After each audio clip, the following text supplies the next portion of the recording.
El lenguaje es la herramienta que posibilita al hombre realizar o expresar sus ideas, pensamientos, sentimientos y que se materializa a través de signos verbales produciendo la comunicación.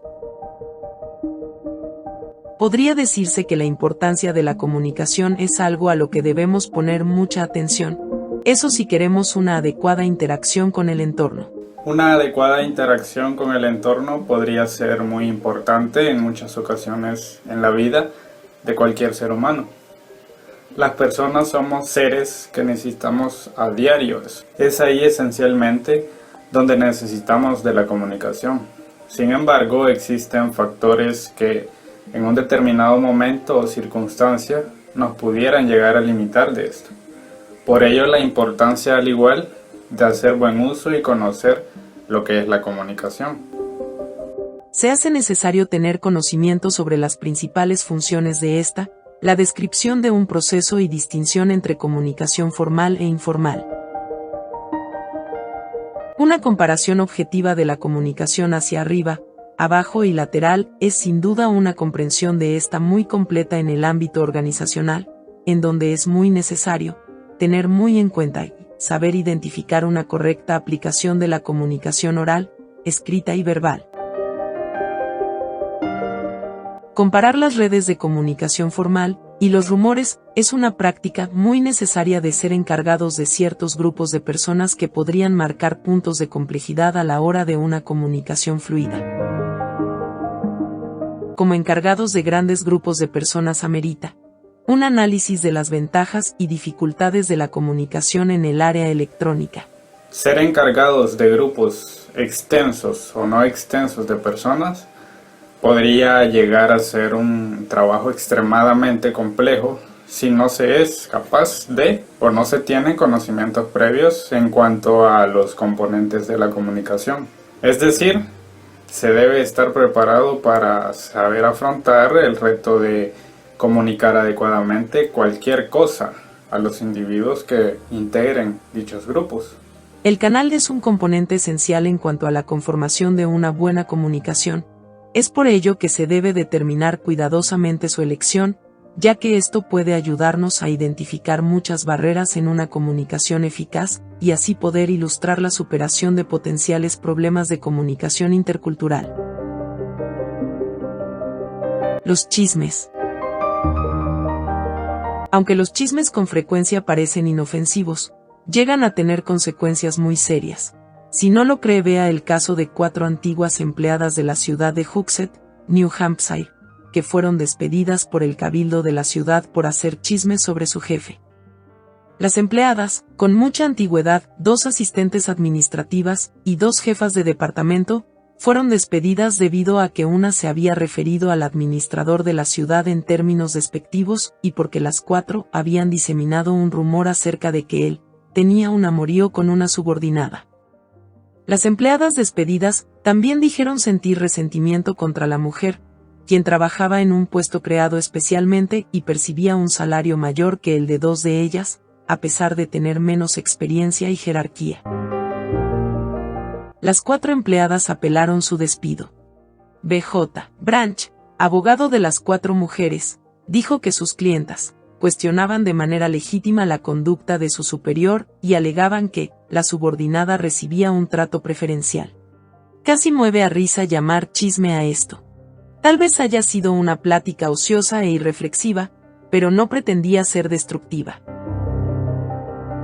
Las 4 empleadas despedidas, Michelle Bonsteel, Sandra Piper, Jessica Skerapsky y Joanne Druniek, que llegaron a ser conocidas como el Cuarteto Hooksett, también dijeron que habían escuchado el rumor en boca de un residente de la ciudad, quien se preguntaba acerca de las altas horas de la noche que pasaba el administrador con su subordinada. A partir de que fueron despedidas, el Cuarteto Hooksett apareció en Good Morning America, y están considerando sus opciones legales.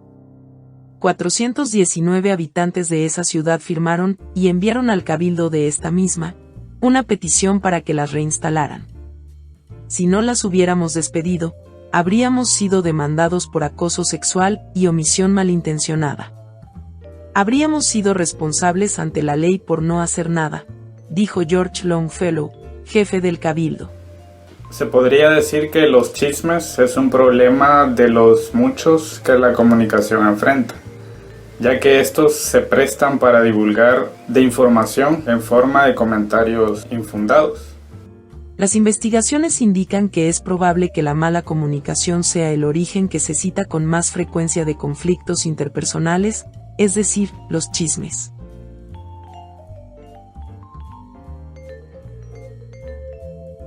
Antes de hacer demasiadas generalizaciones acerca de la comunicación y los problemas para comunicarse con eficacia, es necesario revisar en forma breve las funciones que lleva a cabo la comunicación y describir el proceso de comunicarse.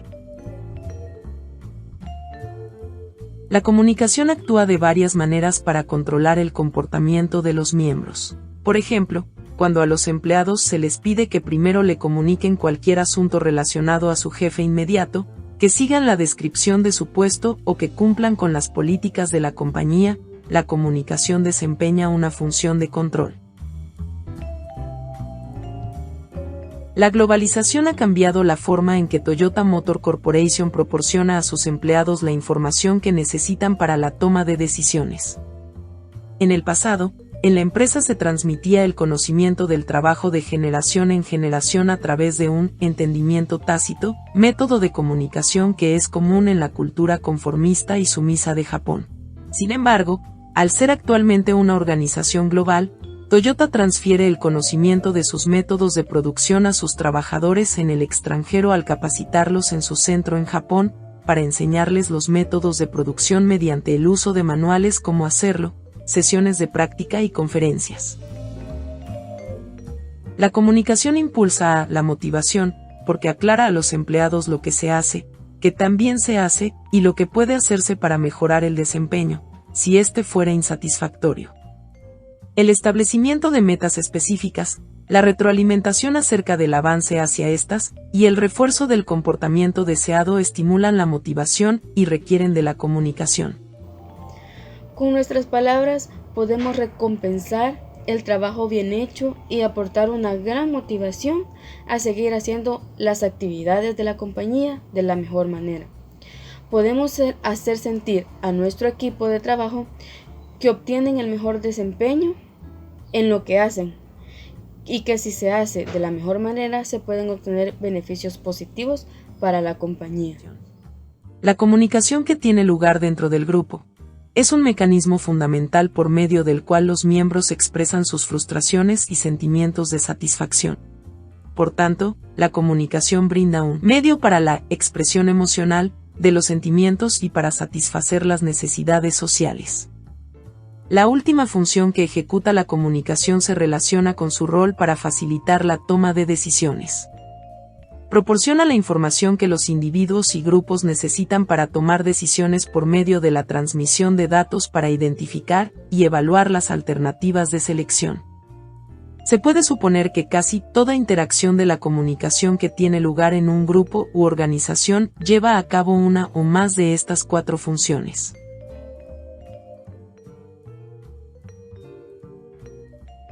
Antes de que la comunicación tenga lugar se necesita un propósito, expresado con un mensaje por transmitirse.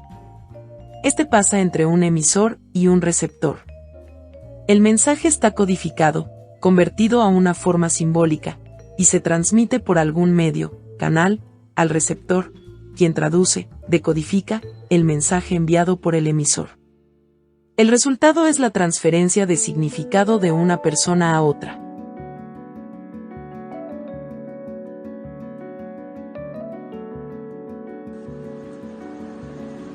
Muchas veces vemos casos en los que los colaboradores de una empresa suelen comunicarse con personas que ocupan puestos de un rango mayor o menor a la jerarquía que las empresas adoptan.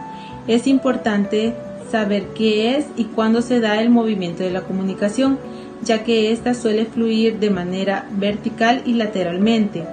Cabe destacar que la dimensión vertical se subdivide en direcciones hacia arriba y dirección hacia abajo. Cuando se piensa en los gerentes que se comunican con sus empleados, lo usual es que se tenga en mente el patrón hacia abajo. La utilizan los líderes y gerentes de grupos para asignar metas, dar instrucciones sobre el trabajo, informar a los empleados de las políticas y procedimientos, señalar problemas que necesitan atención y proveer retroalimentación acerca del desempeño.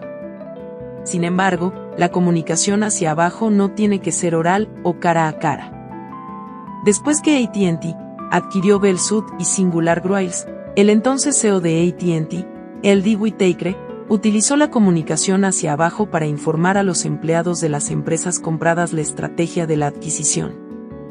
Whitaker sostuvo reuniones para asegurar a los trabajadores que entendía que los cambios producidos por la compra generarían inquietud y confusión en el corto plazo, y les pidió que durante el periodo de transición dieran continuamente un servicio excelente al consumidor. Las reuniones cara a cara daban a los empleados la oportunidad de hacer preguntas. Cuando se entabla comunicación hacia abajo, los gerentes deben explicar las razones de por qué se tomó una decisión. Un estudio reveló que había el doble de probabilidad de que los empleados se comprometieran con los cambios propuestos cuando se les explicaban por completo las razones subyacentes. No obstante, las evidencias indican con claridad que las explicaciones incrementan el compromiso de los trabajadores y dan apoyo a las decisiones. Otro problema de la comunicación hacia abajo es su naturaleza de un solo sentido. Por lo general, los gerentes sí informan a los empleados, pero es raro que soliciten su consejo u opiniones. El autor del estudio hacía la observación de que las organizaciones siempre persiguen un compromiso mayor por parte de los empleados, pero las evidencias indican que cometen errores fundamentales de manera innecesaria. La comunicación hacia arriba fluye hacia un nivel superior del grupo u organización. La comunicación hacia arriba mantiene a los gerentes informados respecto de la forma en que los empleados se sienten hacia sus trabajos, de los colegas y la organización en general. Dado que las responsabilidades de la mayor parte de los gerentes y supervisores se han expandido, la comunicación hacia arriba es cada vez más difícil porque los gerentes están abrumados y se distraen con facilidad. Cuando la comunicación tiene lugar entre miembros del mismo grupo de trabajo, entre miembros de grupos de trabajo del mismo nivel, entre gerentes del mismo rango o entre cualquier personal equivalente en lo horizontal, lo describimos como comunicación lateral. ¿Por qué hay necesidad de comunicaciones horizontales, si las verticales de una organización o grupo son eficaces? La respuesta es que las comunicaciones horizontales con frecuencia son necesarias para ahorrar tiempo y facilitar la coordinación. Con más frecuencia son creadas de manera informal para hacer cortocircuito en la jerarquía vertical y tomar acciones expeditas. Debido a que el seguimiento estricto de la estructura vertical formal para todas las comunicaciones puede impedir la transferencia eficiente y exacta de información, las comunicaciones laterales son benéficas. La gente en esencia se basa en la comunicación oral, escrita y no verbal. El medio principal de envío de mensajes es la comunicación oral. Discursos, análisis persona a persona y grupales, rumores informales o chismes, son formas populares de comunicación oral. Las ventajas de la comunicación oral son la velocidad y la retroalimentación. La principal desventaja de la comunicación oral surge siempre que un mensaje pasa a través de varias personas. Está ligada a un tiempo, es siempre dinámica en un continuo ir y venir. Normalmente las personas interactúan hablando y escuchando. El hablante tiene en mente al oyente y el oyente al hablante. En la comunicación oral también se cometen muchos errores. Usamos vocabulario con significados y pronunciación incorrecta, decimos frases incompletas. Sin embargo, para el escucha, muchos de ellos pasan inadvertidos por la rapidez o naturalidad del habla. La comunicación oral es el principal medio para la transmisión de mensajes, debido a la velocidad en la que estos llegan al receptor, y estos pueden dar su respuesta de manera inmediata. La comunicación escrita incluye memorandos, cartas, transmisiones por fax, correo electrónico, mensajería instantánea, periódicos organizacionales, noticias colocadas en tableros de boletines, o cualquier otro dispositivo que se transmita por medio de palabras o símbolos escritos. Si hubiera preguntas acerca del contenido del mensaje, se dispone de este de manera física para referencias posteriores. Por lo general, se es más cuidadoso con la palabra escrita que con la hablada. Usted se ve forzado a pensar con más detenimiento sobre lo que quiere decir en un mensaje escrito que en el lenguaje oral. El hombre, a lo largo de su historia, ha elegido diversas formas para comunicarse. Sin lugar a dudas, uno de los medios de comunicación trascendente en la vida de las personas es la comunicación escrita, ya que ésta tiene permanencia. Con esto nos referimos a que siempre poseemos la información en escritos para volverla a usar. Podemos pensar y definir bien lo que queremos expresar antes de escribirlo definitivamente. Una de las desventajas de este tipo de comunicación es que no hay retroalimentación inmediata. Puede haber una interpretación equívoca del mensaje, como no existe una persona que explique el mensaje. Esta se puede prestar a otros entendimientos que no sean los propuestos. Cada vez que se envía un mensaje verbal a alguien, también se envía otro no verbal. En algunas ocasiones, el componente no verbal aparece solo. Por ejemplo, en un bar de solteros, una mirada, ver fijamente, una sonrisa, un guiño y un movimiento provocativo del cuerpo. Todo envía un significado. En ese sentido, ningún análisis de la comunicación estaría completo sin considerar la comunicación no verbal, que incluye los movimientos corporales, las entonaciones o el énfasis que se da a las palabras, las expresiones faciales y la distancia física entre el emisor y el receptor. La comunicación no verbal incluye todo aquello que transmite o lleva algún significado no expresado por medio de palabras, como los movimientos del cuerpo, los gestos, entre otros. Todo lo que hacemos implica comunicación, no solo verbal. Incluso cuando no estamos dentro de una conversación ni gesticulando, nuestra mirada, nuestra postura envían una serie de señales que son interpretadas por nuestro alrededor. Nuestra posición, el contacto visual y la duración de esta, nuestra expresión facial, todos estos elementos dicen mucho sobre nuestro mundo interior y nuestras intenciones. Se puede afirmar que todo movimiento corporal tiene un significado y ninguno es accidental. El lenguaje corporal también se agrega a la comunicación verbal y con frecuencia la complica. Una postura o movimiento del cuerpo no tiene un significado preciso y universal, pero cuando se relaciona con el lenguaje hablado da un significado más completo a lo que el emisor quiere transmitir. No hay una fórmula que determine que la comunicación ocurre siempre igual entre las personas. Las situaciones sociales que vivimos a diario y los acontecimientos o hechos van cambiando al igual que el pensamiento y la vida de la gente. En la comunicación humana encontramos dos formas de manejar el lenguaje verbal, la comunicación escrita y la comunicación oral. Ambas utilizan el razonamiento verbal, pero se diferencian en cuanto al uso de habilidades por parte de las personas para la transmisión de sus ideas. La comunicación escrita es más razonada, estructurada y hasta cierto punto estática y permanente. En cambio, la comunicación oral se distingue por su dinamismo, su espontaneidad y rapidez para expresar ideas, aunque las personas cometen muchos errores al hablar. La comunicación no verbal no la podemos dejar de lado porque también es muy importante, porque con ella nos podemos comunicar sin la necesidad del lenguaje verbal.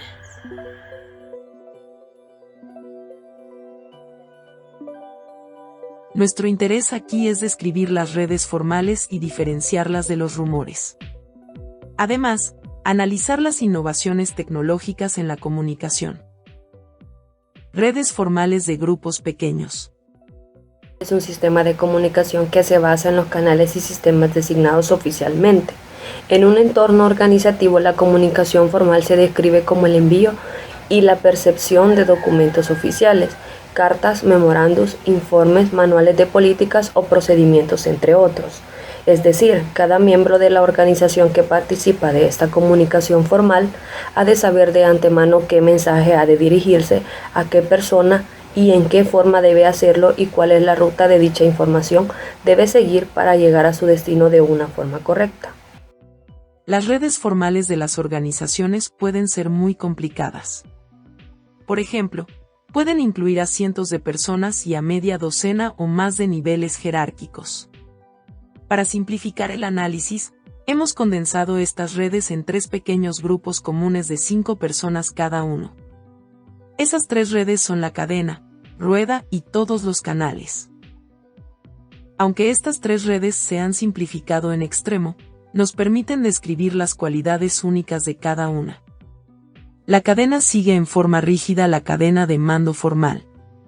Esta red aproxima los canales de comunicación que encontraría en una organización rígida de 3 niveles. La rueda depende de una figura central que actúa como el conducto para todas las comunicaciones del grupo. Estimula la red de comunicación que se encontraría en un equipo con un líder fuerte. La red de todos los canales permite que todos los miembros del grupo se comuniquen activamente uno con otro. Los rumores. Un rumor es una información cuya veracidad está en duda o no puede corroborarse. Lo habitual es que los rumores se generan y se transmiten entre la gente, aunque en ocasiones son propagados desde los medios de comunicación. Los rumores suelen surgir para condicionar el pensamiento o la conducta de las personas con una finalidad. Pese a que al menos en primer momento no se puede confirmar su veracidad, los comentarios tardan en reproducirse ya que suelen ser impactantes o polémicos.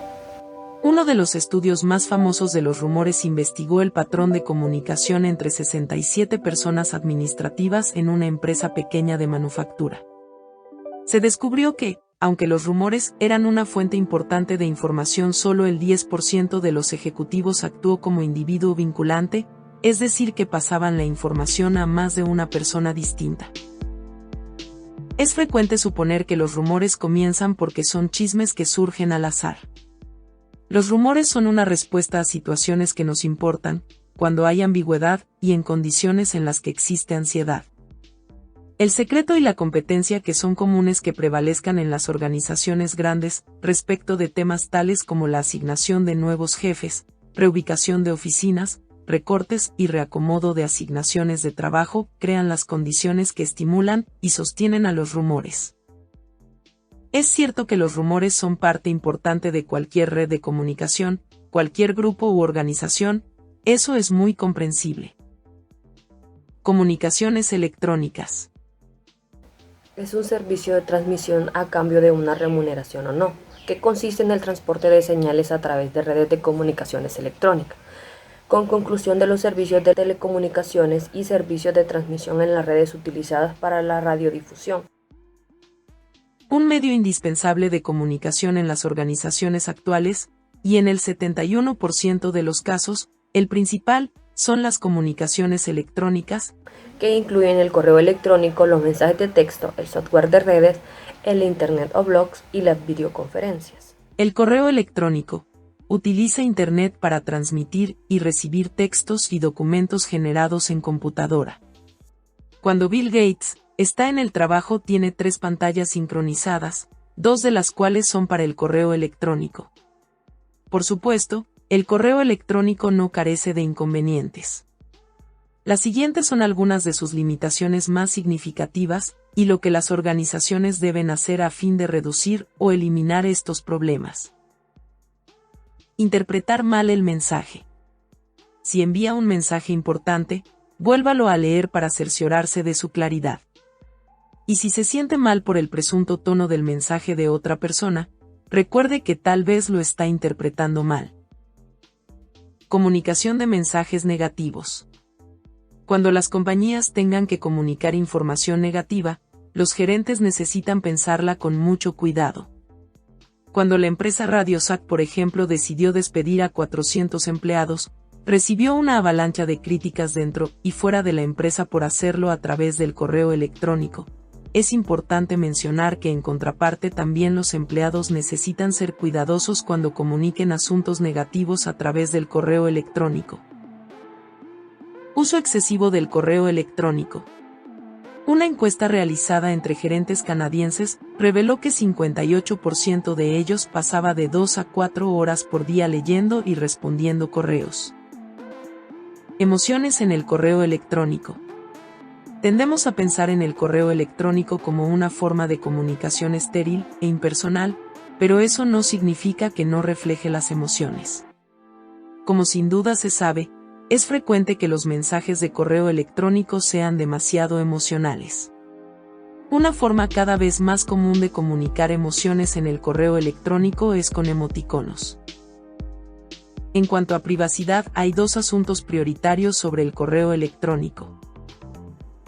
El primero es que necesita ser consciente de que sus mensajes pueden ser vigilados, y no es raro que lo sean. Por estas razones, no debiera escribir nada que no quisiera se hiciera público. En segundo lugar, se necesita tener precaución al reenviar mensajes desde la cuenta de su compañía a otra personal o pública, por ejemplo, Gmail, Yahoo, MSN. Estas cuentas no son tan seguras como las corporativas, por lo que, al reenviar un mensaje a ellas desde el correo de su empresa, quizá viole la política de su organización o revele de manera no intencional datos confidenciales. Esta forma de comunicación se puede ver opacada ante la imposibilidad de observar expresiones, escuchar tonos de voz, postura del cuerpo y todo aquello que utiliza el ser humano en la comunicación interpersonal para comprender el estado de ánimo del interlocutor y la intención de los mensajes, pero el usuario utiliza los emoticones para demostrar dichas emociones, como la alegría, la tristeza, la furia, etc. Mensajería instantánea. Igual que el correo electrónico, la mensajería instantánea y la de textos usan mensajes electrónicos. No obstante, a diferencia del correo electrónico, la mensajería instantánea y la mensajería de texto ocurren en tiempo real o usan dispositivos portátiles de comunicación. El crecimiento de la mensajería de texto ha sido espectacular. En 2001, por ejemplo, solo la utilizaba el 8% de los empleados de Estados Unidos. Por ejemplo, B.I.L. Green, CEO de la empresa de consultoría Accenture, no tiene una oficina permanente. Como viaja todo el tiempo para visitar las 100 sedes de Accenture dispersas por todo el mundo, la mensajería de texto le resulta esencial para estar en contacto. En ningún lado se ha transformado más la comunicación que en el área de redes. Sin duda le resultan familiares, o tal vez sea un usuario, plataformas de redes como Facebook. Facebook no solo es un sitio enorme, con sus más de 2.000 millones de usuarios activos, sino que en realidad está compuesta de diferentes redes de escuelas, compañías o regiones. El fundador y CEO de Facebook, Mark Zuckerberg, sigue transformando la comunicación. Anunció una nueva estrategia de plataforma que permite que terceras personas desarrollen servicios en el sitio de Facebook, lo que dará oportunidades de comunicación a los emprendedores. Para Zuckerberg, Facebook es más que un sitio social de redes, y lo describe como una herramienta de comunicación que facilita el flujo de información entre los usuarios, sus amigos, familiares y contactos profesionales. Weblogs o blogs. El CEO de Sun Microsystems, Jonathan Swartz, es un fanático de los blogs, sitios web de una sola persona o compañía que por lo general se actualiza a diario. Invita a sus empleados a tener uno, pues incluso él mismo tiene uno. Obviamente, Swartz no es el único fanático de los blogs. Google, Nike, IBM y muchas otras organizaciones también tienen blogs corporativos. Pero, ¿cuáles son las desventajas? Si bien muchas organizaciones tienen políticas que gobiernan el contenido de los blogs, muchas otras no, y el 39% de quienes participan en ellos afirman que han publicado comentarios que podrían considerarse dañinos para la reputación de su compañía. Las videoconferencias permiten que los empleados en una organización que se encuentran en diferentes ubicaciones tengan reuniones. Imágenes con sonido en vivo de los miembros. Les permiten verse, oírse y hablar entre sí. En efecto, la tecnología de videoconferencias permite que los empleados realicen reuniones interactivas sin necesidad de que estén todos físicamente en el mismo sitio. A finales de la década de 1990, las videoconferencias se realizaban básicamente desde salas especiales equipadas con cámaras de televisión ubicadas en las instalaciones de las compañías. Más recientemente, se han agregado las cámaras y micrófonos a las computadoras individuales, lo que permite que la gente participe en videoconferencias sin que deje sus escritorios. Como el costo de esta tecnología ha bajado, es probable que las videoconferencias se consideren cada vez más una alternativa a los viajes, caros y exigentes de tiempo. La administración del conocimiento es una nueva cultura empresarial, una manera de gestionar las organizaciones que sitúan los recursos humanos como el principal activo y sustentan su poder de competitividad, en la capacidad de compartir la información y las experiencias, en los conocimientos individuales y colectivos. La administración del conocimiento es un tema de moda que capta la atención de los directivos. Es utilizado por las empresas que hoy en día destacan por su capacidad de innovación. Este concepto va más allá de un simple cambio organizacional, es un modo de vida y una cultura. También ayuda a controlar fugas de información vital de la empresa, de modo que preserve su ventaja competitiva tanto como sea posible. Cuando la empresa consultora Bain preguntó a 960 ejecutivos sobre la eficacia de 25 herramientas administrativas, la administración del conocimiento ocupó casi el último lugar de la lista. La administración del conocimiento comienza con la identificación de cuál es el conocimiento importante para la organización. La organización necesita revisar los procesos para identificar aquellos que provean el máximo valor. Pero la administración del conocimiento no funcionará a menos que la cultura apoye el compartir esta. La información importante y escasa es una fuente clara de poder, y las personas que tienen este poder con frecuencia son renuentes a compartirlo con otros. Más conocimiento no es necesariamente un mejor conocimiento. La seguridad es una preocupación enorme en cualquier sistema de administración del conocimiento. En respuesta, la mayoría de las empresas vigilan de cerca el uso que los empleados dan a Internet y su correo electrónico, y algunas hasta utilizan cámaras y graban las conversaciones telefónicas.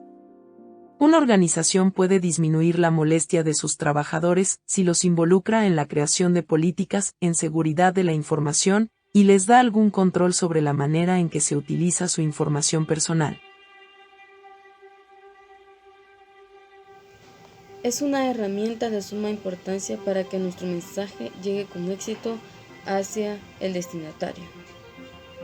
Cuando nos comunicamos con nuestro círculo social, con nuestros trabajadores, con nuestro equipo de trabajo, debemos buscar la mejor manera de cómo informar las cosas relacionadas a temas importantes, manteniendo nuestros canales de comunicación, tomando en cuenta que la información llegue a tiempo, tomando en cuenta que todos podamos verificar de una manera fácil y sencilla la información. A Neil Patterson, CEO de la empresa fabricante de software médico, Cerner Corp, le gusta el correo electrónico, quizá demasiado. Estaba molesto con la etiqueta de trabajo de su equipo de colaboradores y se dio a la tarea de enviar un correo electrónico agitado a los 400 gerentes de su empresa. Algunos extractos de este correo de los que envió son: el infierno se congelará antes de que este CEO implemente otro beneficio para los empleados en esta cultura.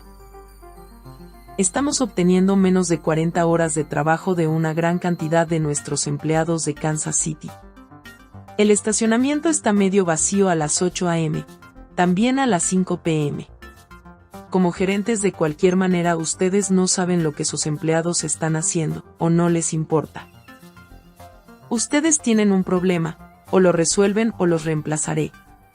Lo que ustedes están haciendo con esta compañía me enferma. Además, el correo de Patterson sugería que los gerentes programaran reuniones a las 7 a.m., 6 p.m. y los sábados por la mañana. Prometía una reducción del personal de 5% y la institución de un sistema basado en registrar la asistencia en una tarjeta. Además de la intención de Patterson de descontar las ausencias injustificadas de los días de vacaciones de los trabajadores. Aunque se puede debatir si deben hacerse críticas tan ásperas, algo está claro: Patterson falló al seleccionar el canal equivocado para su mensaje. Las investigaciones han revelado que los canales difieren en su capacidad de transmitir información. La conversación cara a cara tiene la calificación más alta en términos de riqueza del canal, porque proporciona la cantidad máxima de información que se transmite durante un episodio de comunicación. Es decir, ofrece claves de información múltiples, retroalimentación inmediata y el toque personal de estar ahí. La elección de un canal sobre otro depende de si el mensaje es de rutina o no. Los del segundo son complicados y tienen el potencial de entenderse mal. Los gerentes comunican mensajes rutinarios con deficiencia a través de canales de menor riqueza. Sin embargo, se pueden comunicar mensajes no rutinarios con eficacia con solo seleccionar canales ricos. Parece que el problema de Neil Patterson era utilizar un canal de riqueza relativamente baja para transmitir un mensaje que, debido a su naturaleza no rutinaria y complejidad, hubiera debido transmitirse con el uso de un medio de comunicación rico, por ejemplo una charla grupal, en donde los presentes hubiesen tenido la oportunidad de pronunciarse. El gerente de la empresa erró en elegir un solo canal de comunicación. Él necesitaba que todos sus colaboradores, todos sus trabajadores, se percataran de lo que él había observado. Él redactó un correo electrónico y decidió enviarlos a todos sus colaboradores, siendo una empresa tan grande que él no se podía asegurar de que todos sus empleados pudieran leer ese correo electrónico. Podía buscar otras maneras de cómo comunicar lo que él estaba planteando para que su seguridad de que todos iban a hacer lo que él planteaba fuera al 100%. Las evidencias indican que los gerentes de alto rendimiento tienden a ser más sensibles al medio que los de bajo rendimiento. Es decir, tienen más capacidad de hallar la riqueza del medio de comunicación apropiada con la ambigüedad involucrada en la comunicación. El modelo de la riqueza de los medios es consistente con las tendencias y prácticas organizacionales durante la década pasada. No es coincidencia que cada vez más directivos de alto rango estén utilizando las reuniones para facilitar la comunicación y salir del santuario aislado de sus oficinas ejecutivas para administrar caminando por ahí.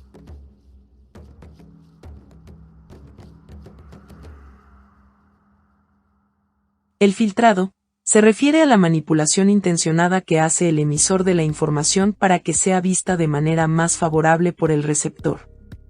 El determinante principal del filtrado es el número de niveles en la estructura de una organización. Pero es de esperarse que haya algún filtrado en cualquier lugar en donde haya diferencias de estatus. Factores como el miedo a dar malas noticias y el deseo de agradar al jefe llevan a los empleados a decir a los superiores lo que estos quieren oír, con lo que se distorsiona la comunicación hacia arriba. La percepción selectiva, debido a que los receptores en el proceso de comunicación ven y escuchan en forma selectiva con base en sus necesidades, motivaciones, experiencia, antecedentes y otras características personales. Los receptores también proyectan sus intereses y expectativas en las comunicaciones conforme decodifican el mensaje. El entrevistador de reclutamiento que espera que una mujer que solicite el puesto ponga a su familia antes que a su carrera, es probable que espere esta tendencia en las mujeres que lleguen a solicitar trabajo, sin importar si quienes lleguen piensan así o no. Los individuos tienen una capacidad finita de procesamiento de datos. Cuando la información con la que tenemos que trabajar excede esta capacidad, el resultado es la sobrecarga de información. Y con los correos electrónicos, mensajería instantánea, llamadas telefónicas, faxes, reuniones y la necesidad de mantenerse actualizado en el campo profesional propio, el potencial para que los gerentes y profesionales actuales padezcan la sobrecarga de información es muy alto. ¿Qué pasa cuando los individuos tienen más información de la que pueden procesar y utilizar? Tienden a seleccionar, ignorar, dejar pasar u olvidar algo. O procesan más hasta que la situación de sobrecarga termina. Sin importar lo que hagan, el resultado es la pérdida de información y una comunicación menos eficaz. Emociones. La forma en que el receptor se sienta en el momento de recibir una comunicación influirá el modo en que la interprete. El mismo mensaje recibido cuando se está enojado o distraído con frecuencia se interpreta de manera diferente que cuando se está contento. Emociones extremas como las que ocurren En la jubilación o la depresión es probable que obstaculicen la comunicación. En tales casos somos más proclives de bloquear nuestros procesos racionales y objetivos de pensamiento y sustituirlos por juicios emocionales. Las palabras significan cosas diferentes para personas distintas. Edad, educación y antecedentes culturales son tres de las variables más obvias que influyen en el lenguaje que usa una persona y las definiciones que da a las palabras. Aquellos lectores para quienes sea nuevo el lenguaje corporativo tal vez encuentren las siglas como CRA, las palabras como prax o frases como cocina tu pan como barbarismos, del mismo modo en que los padres se sienten sorprendidos por la variedad lingüística de la generación joven. El problema es que los miembros de una organización por lo general no saben la manera en la que aquellos con los que interactúan han modificado el lenguaje. Los emisores tienden a suponer que las palabras y términos que usan significan lo mismo para los receptores y para ellos. Otra barrera importante para la comunicación eficaz es que ciertas personas, se estima que de 5 a 20% de la población padece de una comunicación aprensiva o ansiedad que los debilita. Por ejemplo, quienes son aprensivos en la comunicación oral encuentran difícil en extremo hablar con otros cara a cara o sienten demasiada ansiedad cuando tienen que usar el teléfono. Debemos esperar encontrar cierta autoselección en los trabajos de modo que tales individuos no acepten puestos como el de profesor, para los que la comunicación oral es un requerimiento dominante. Las diferencias de género en ocasiones son una barrera para la comunicación eficaz. Los estudios de Deborah Tannen demuestran que los hombres tienden a usar el habla para resaltar el estatus, mientras que las mujeres lo usan para crear conexiones. Para muchas mujeres, las conversaciones son negociaciones para la cercanía en las que la gente trata de buscar y dar confirmación y apoyo. La comunicación políticamente correcta son aquellas que denotan tanto cuidado para parecer inofensivo que se pierden el significado y la sencillez, o se obstaculiza la libre expresión. El periódico Los Angeles Times, por ejemplo, permite a sus periodistas utilizar el término viejo, pero hay que tener presente que el comienzo de la vejez varía de persona a persona, por lo que un grupo de 75 años no necesariamente es de viejos. CNN prohibió a sus locutores el uso de la palabra extranjero, y en su lugar sugiere internacional. La Asociación Little People of America, LPA, prefiere el término gente pequeña que enanos o chicos. Ciertas palabras llegan a estereotipar, intimidar e insultar a los individuos. En una fuerza laboral cada vez más diversa, debemos tener la sensibilidad acerca de cómo las palabras pueden ofender a otros. El problema es que es mucho menos probable que este último grupo de vocablos transmita un mensaje más uniforme que las palabras a las que reemplaza. Al eliminar ciertas palabras de nuestro vocabulario hacemos más difícil la comunicación exacta. Si reemplazamos dichas palabras con términos nuevos cuyos significados se entienden menos, se reduce la posibilidad de que los mensajes se reciban como se pretendía.